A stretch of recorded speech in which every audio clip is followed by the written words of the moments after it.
मेरे साथ आज एक ऐसी बच्ची मौजूद है जो डिसेबल है। इसके बावजूद इनके स्टेप ब्रदर्स इनसे सब कुछ छीन कर ले जाते हैं।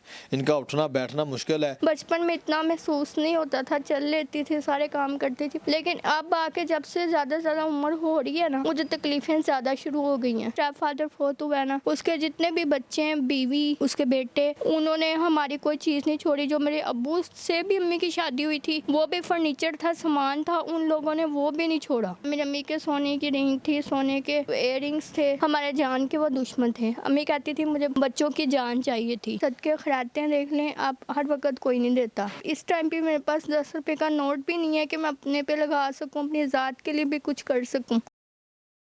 अस्सलाम वालेकुम नाजरीन, डिजिटल रंग के प्लेटफॉर्म से शुएब हसन आपसे मुखातिब है। नाजरीन, मेरे साथ आज एक ऐसी बच्ची मौजूद है जो डिसेबल है और इनकी ज़िंदगी इतनी क्रिटिकल हालात से गुजर रही है कि इसके बावजूद इनके स्टेप ब्रदर्स इनसे सब कुछ छीन कर ले जाते हैं। इनका उठना बैठना मुश्किल है, हालात बड़े दो चार हैं। किस तरह ज़िंदगी गुजार रही हैं इनसे जानते हैं। अस्सलाम वालेकुम। वालेकुम सलाम। क्या नाम है बहन आपका? महविश। मुझे बताइएगा कि आपका जो घर का सारा सामान था, सब कुछ था, वो कौन ले गया?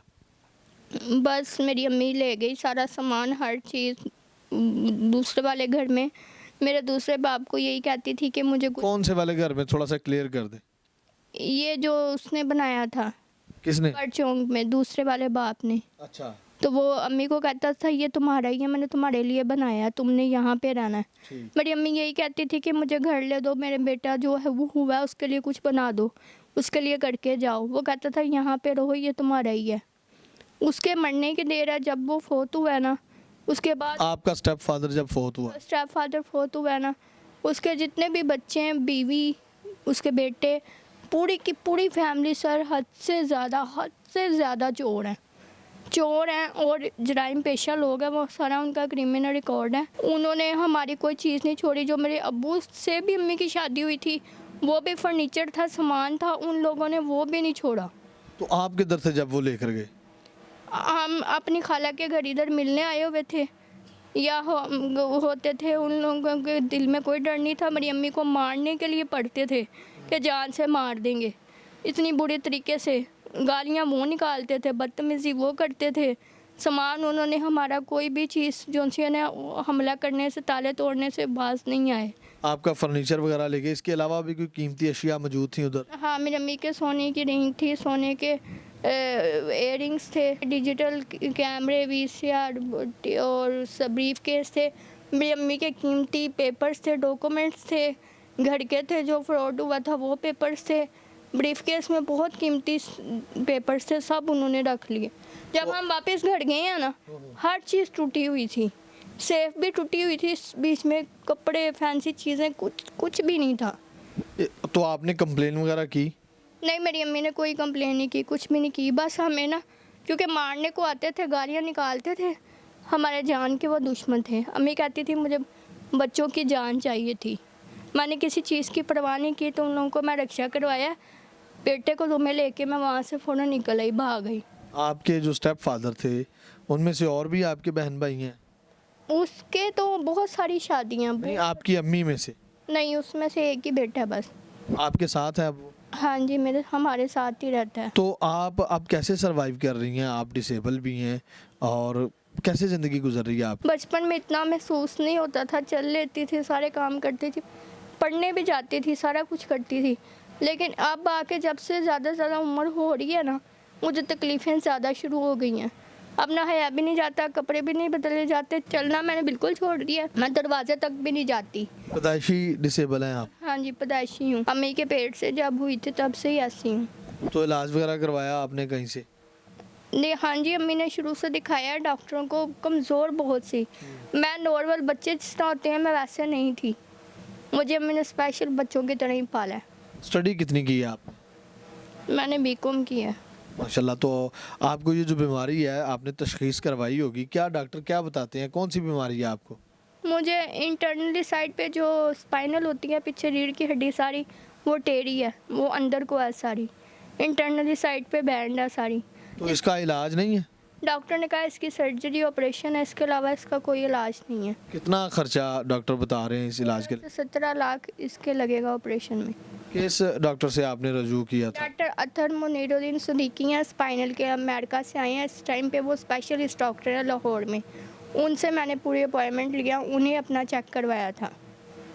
तो उन्होंने मुझे बताया कि अगर आप सर्जरी करवाएंगे तो ये ठीक हो जाएगी, फिर आप नॉर्मल ज़िंदगी जीना शुरू कर देंगी आम लड़कियों की तरह। की तरह हो जाएंगी। तो ये तो आपकी ज़िंदगी की मुश्किलात हैं। इसके बाद ये भी आप बता रही थी अभी कि कुछ यूट्यूबर्स ने भी आपके साथ ज़्यादती की है, वो क्या सीन? वो मेरे घर आई थी, मेरी कंडीशन देख कर गई थी। ठीक है, वो कह रही थी मैं कुछ करूँगी। फिर बाद में जब उनको पता चला कि ये पढ़ी लिखी है, मैंने उनके साथ बोल लिया, तो बात कर ली थी उनसे।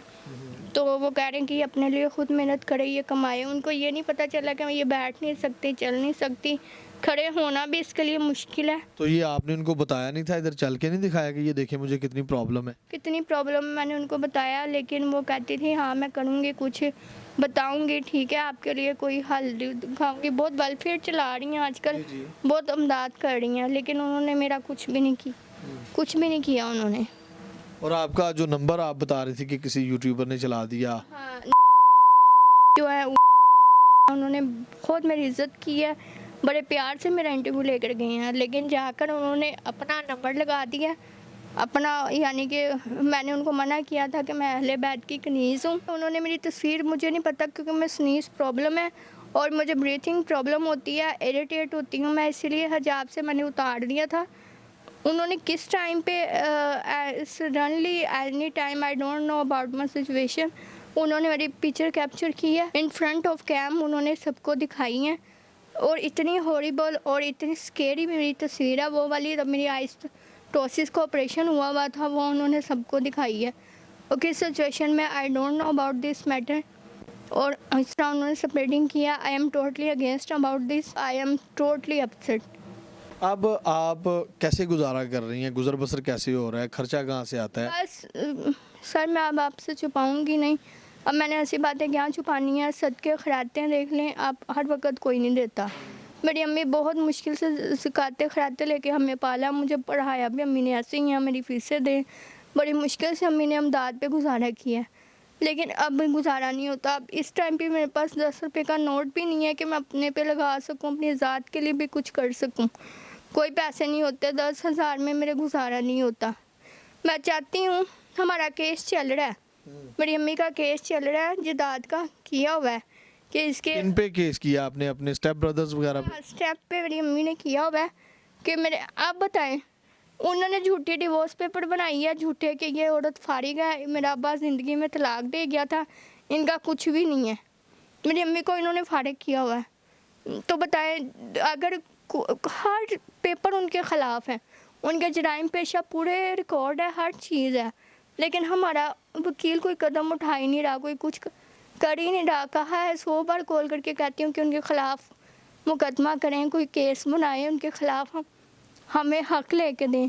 अच्छा, अगर मेरी माँ को इस तरह रसवा करते हैं, ज़लीलो ख्वार करते हैं, ह्यूमिलेट करते हैं, क्या मेरे भाई को भी डिवोर्स हुई है? क्या उसका जायदाद में हिस्सा नहीं है?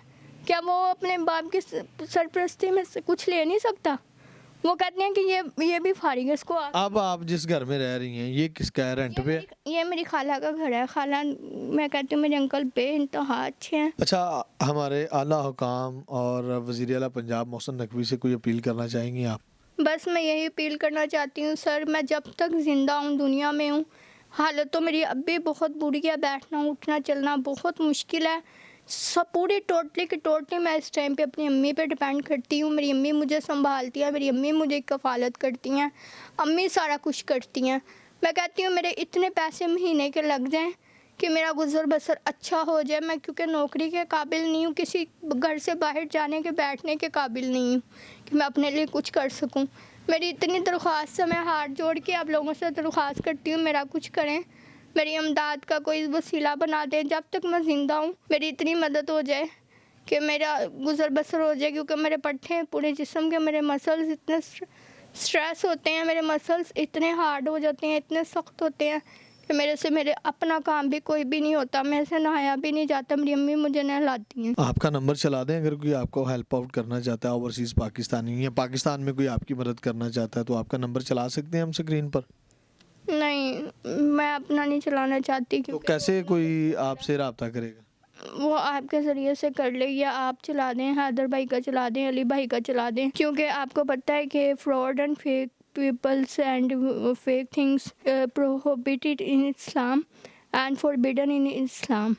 जी नाज़रीन और सामाइन, आपने महविश की सारी गुफ्तगू जानी। बड़ी मुश्किल से इनकी ज़िंदगी गुजर रही है। वज़ीर आला पंजाब से हमारी भी अपील है कि आप किसी भी तरह से इनके साथ रब्ता करके विज़िट करें, इनकी कंडीशन देखें और इनकी मदद करें। और हमारे ओवरसीज़ पाकिस्तानी और जो दिगर पाकिस्तान में रहने वाले लोग हैं, इनकी मदद करना चाहें तो मदद कर सकते हैं। कमेंट सेक्शन में अपनी राय से ज़रूर आगाह कीजिएगा। डिजिटल रंग को लाइक शेयर सब्सक्राइब ज़रूर कीजिएगा। अपने मेज़बान को दीजिए इजाज़त। अल्लाह ने के बाद।